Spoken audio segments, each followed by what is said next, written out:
Greetings and welcome to the summary of patch 7.3 content taken from all the info we got from the latest live letter 88. With special thanks to Miyuna and Iluna Minori, who are always spending their time and effort to translate the whole live letter on the Final Fantasy XIV Discord. First up, they launched the quite spectacular trailer, even though footage and locations seem all over the place, which Yoshida also confirmed, but they wanted to avoid spoilers as best as possible. And the release date is the 5th of August.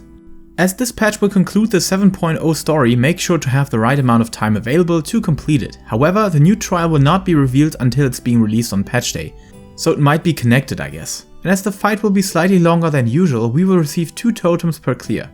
And of course there will be some promising changes to Occult Crest and Southhorn, especially as you can now enter an exclusive instance when entering the Isle as an alliance of 24 players or more, which will also be able to enter the Forked Tower if they meet the requirements for it.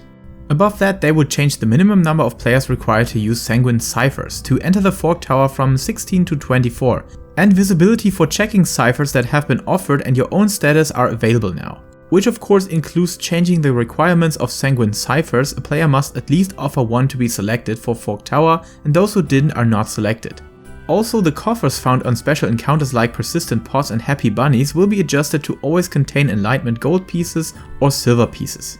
But before coming to the new content in itself, we finally have duty support for Cutter's Cry, but the best thing of course comes in the form of chat bubbles that many players have waited for a long time. But guys, put on your seatbelt now. They also want to expand headgear support for Hrothgar and Viera, and even the option to hide Viera ears. Whatever that means in detail, it is a good step in the right direction of course. And I really hope they backtrack a lot and start supporting a vast variety of old gear from Shadowbringers onwards or even before that. The ear hiding feature is a great thing though, and maybe they will introduce that for catgirls later on as well. And also banks will now display while wearing hoods, which looks awesome on that picture as well. Okay, so to the content of the next patch, there will be some sneak peeks at 7.31 that is already included inside of the trailer, as well as the new Cosmic Exploration Star Phaena or the next stage of the Dawntrail Phantom weapons, where they also announced that they will change the upgrading process, so for those that want to grind and quickly get their weapons, you will have to do a lot. But there will also be another method through dailies that is much more efficient but takes a bit longer, which I feel like could be a very good compromise. On 7.35 we get the new Deep Dungeon as well as the new Allied Society quests in the form of Yokhui, and the Hildebrand adventure will also continue. On Deep Dungeon they have a new goal which sounds like the following: whether you're more casual or hardcore, whether you fly solo or run with a fixed party, Pilgrim's Traverse has something for everyone to enjoy. Which sounds quite promising to be honest. But of course also means it could be absolute trash, so we'll have to wait and see when it gets released.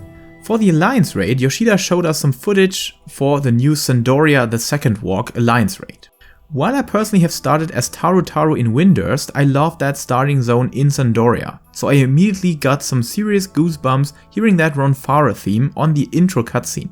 The setting is beautiful, and Yoshida also recommends to read those little letters even if not on the first playthrough. Entering Ronfaure afterwards is absolutely gorgeous, and I really like the setting of this already. On the boss fight, Yoshida wants us to take a closer look at a new UI feature, which is this cast bar under the boss's name, which can be adjusted or turned off completely through the UI settings. And it bears some hope that this will improve playability by a bit.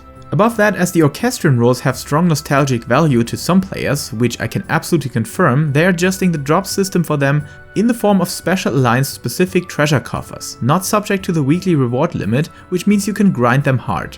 Yoshida then proceeds to show some gear pieces, and I personally really like them and hope they improve a bit, since those from the last Alliance raid were a bit boring. The second picture is already great, which could be scouting or aiming, but also the casting or healing sets look cool on that Lala lady. Yeah, I feel like it could be a good improvement over the last set. But it could also be copium. For PvP there will be a new PvP series as well as new rewards for trophy crystals, and all this is added with the new beachside arena and new tiers in the form of the Omega and Ultima tier. Yoshida hopes that this will improve matchmaking, as this had been an issue before. And finally, at least for some casual matches, you can queue up as 2 people. If that feature came with 5.1 or 5.2, this content would be way more alive than it is right now, but good to see they finally came to a mindful conclusion with this topic. Furthermore, there will be better visual indication of certain effects that should help new players in particular, which Yoshida also showed with in-game footage, as well as the new PvP map that will come with 7.3. This is really cool, especially the sets. Even though being casual gear again, they look really great this time around, and I will definitely dig the one or the other toe into that content again.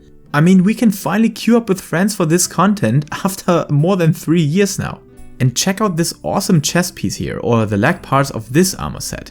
Definitely call me in for PvP in 7.3. Last but not least, we got the new treasure dungeon Vault Oneiron, which Yoshida entered with some developer magic to showcase how RNG works in there on the slot machine, on which you're kicked out once you hit 3 misses. Mobs need to be cleared there too, of course, and if you're lucky enough to succeed further, you will earn these rewards shown by Yoshida. If you want to dress as a high lady or lord, I think this content could be very interesting. But of course we also get new crafter and gatherer gear that Yoshida did also show via those printouts. And that's it basically for all the 7.3 content for the 5th of August. And if you want to learn more about the content coming with later patches, check out the full VOD of the live letter or Mione's summary later on. Thanks a lot for watching, stick around for some 7.3 preparation or the content itself, and I might actually do some PvP guides and more PvP content in general. The gear at least looks very promising. So until then, stay safe, stay healthy, and keep loving Final Fantasy.